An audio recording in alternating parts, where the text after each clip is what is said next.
Steve Jobs was born in 1955, a year that would eventually mark the beginning of a technological revolution. He was adopted into a loving family, the Jobs, who nurtured his early interests and provided a stable foundation for his future endeavors. Growing up in the sunny state of California, Steve was surrounded by the burgeoning tech scene of Silicon Valley, which fueled his fascination with electronics. From a young age, Jobs loved taking things apart, figuring out how they worked, and putting them back together. This curiosity was more than just a hobby. It was a passion that would shape his future. His garage became his first workshop, a place where his curiosity blossomed into creativity. It was a sanctuary where he could experiment and innovate without boundaries. It was here, amidst the circuits and gadgets, that a young Steve Jobs began to imagine the endless possibilities of technology.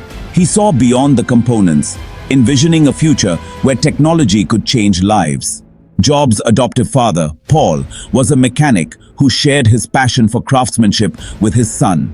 Paul was not just a father, but a mentor who instilled in Steve the values of hard work and precision. He taught Steve the importance of precision and attention to detail, skills that would later prove invaluable in his career. These lessons were not just about mechanics, but about life and the pursuit of excellence. Evenings were often spent in the garage, father and son working side by side. These moments were more than just bonding time. They were the foundation of Steve's understanding of design and functionality. These early experiences instilled in Jobs a deep appreciation for both the beauty and functionality of well-designed objects. He learned that true innovation lies at the intersection of art and technology. At a young age, Jobs met Steve Wozniak, an electronics whiz kid who shared his enthusiasm for technology. This meeting was not just a chance encounter, but the beginning of a revolutionary partnership. They shared a love for technology and a rebellious spirit that drove them to challenge the status quo. Their combined talents and vision would soon set the stage for groundbreaking innovations. Together, they explored the world of electronics, building gadgets and dreaming of a future where technology could be accessible to everyone. Their garage became a laboratory of ideas and a birthplace of dreams. Their friendship, forged in a shared passion for technology, would change the world. They were not just collaborators, but visionaries who saw the potential of personal computing long before it became a reality. The seeds of Apple were sown in that humble garage, fueled by the boundless energy and ambition of two young men who dared to dream differently. They envisioned a world where technology was not just a tool, but an extension of human creativity. Their story is a testament to the power of friendship, shared passions, and the belief that anything is possible. It reminds us that great things often have humble beginnings, and that with vision and determination, we can change the world. Jobs attended Reed College, a liberal arts college in Oregon. College life wasn't the right fit for his restless spirit. He dropped out after just one semester, but his thirst for knowledge didn't diminish. Jobs continued to audit classes that interested him, like calligraphy, which would later influence Apple's design aesthetic. Instead of attending mandatory classes, Jobs spent his time exploring his interests. He traveled to India in search of enlightenment, immersing himself in Eastern spirituality. This journey of self-discovery, though unconventional, shaped his worldview and instilled in him the importance of intuition and following one's own path. Jobs returned from India with a newfound clarity and purpose. He believed that technology could empower individuals and change the world. This belief, combined with his passion for design and user experience, would become the driving force behind his future endeavors. Jobs' decision to drop out of college, though seemingly unconventional, allowed him to follow his own path and discover his true calling. His story teaches us that sometimes the greatest lessons are learned outside the confines of a classroom. In 1976, Steve Jobs, Steve Wozniak, and Ronald Wayne founded Apple Computer Co. in Jobs' family garage. This humble beginning marked the start of a technological revolution that would eventually reshape the world. Their first product, the Apple I, was a simple circuit board, a far cry from the sleek devices of the future. It lacked a case, keyboard, or monitor, but it was a significant leap forward in personal computing.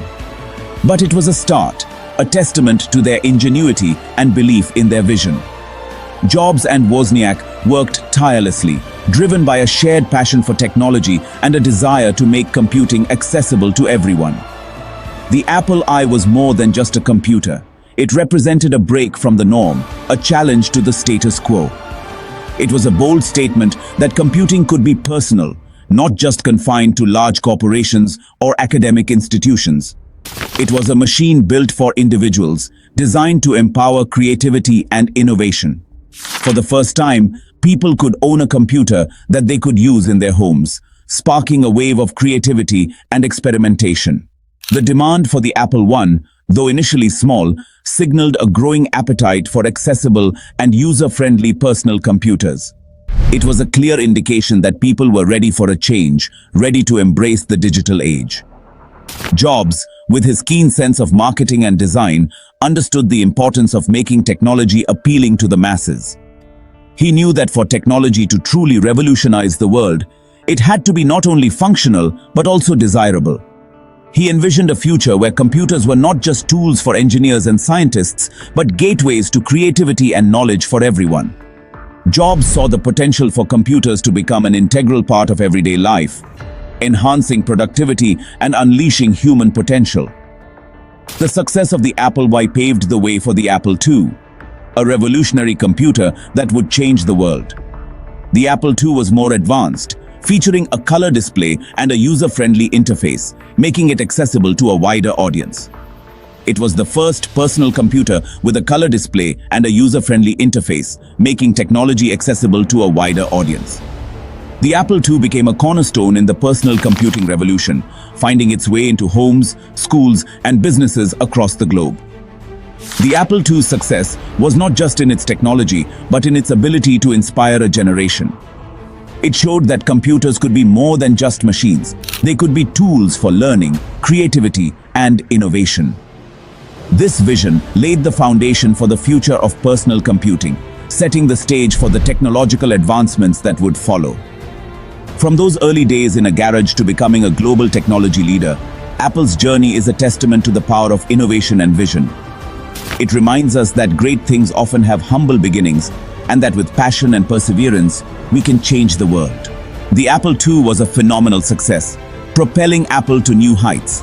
It wasn't just a product, it was a revolution in personal computing.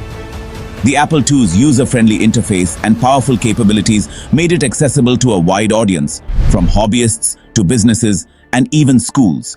This machine laid the foundation for Apple's future innovations and established the company as a major player in the tech industry. Jobs' vision and Wozniak's technical brilliance had created a product that captured the imagination of the world. Their partnership was the perfect blend of creativity and engineering, with Jobs pushing the boundaries of what was possible and Wozniak turning those dreams into reality. Together, they not only built a company, but also a culture of innovation that would inspire generations to come. But success brought new challenges. As Apple expanded rapidly, the company faced growing pains. Managing a larger workforce, scaling production, and maintaining the innovative spirit that had driven their early success became increasingly complex. The pressure to continue delivering groundbreaking products was immense. As Apple grew, so did Jobs' demanding personality. His intense focus and drive for perfection became more pronounced. Jobs was known for his exacting standards and his ability to push his team to achieve the seemingly impossible. However, this also meant that he could be incredibly tough on those around him. His relentless pursuit of perfection, while admirable, often led to conflicts with colleagues. Jobs' management style was both a blessing and a curse. While it drove the company to new heights, it also created a high-pressure environment that was difficult for many to navigate.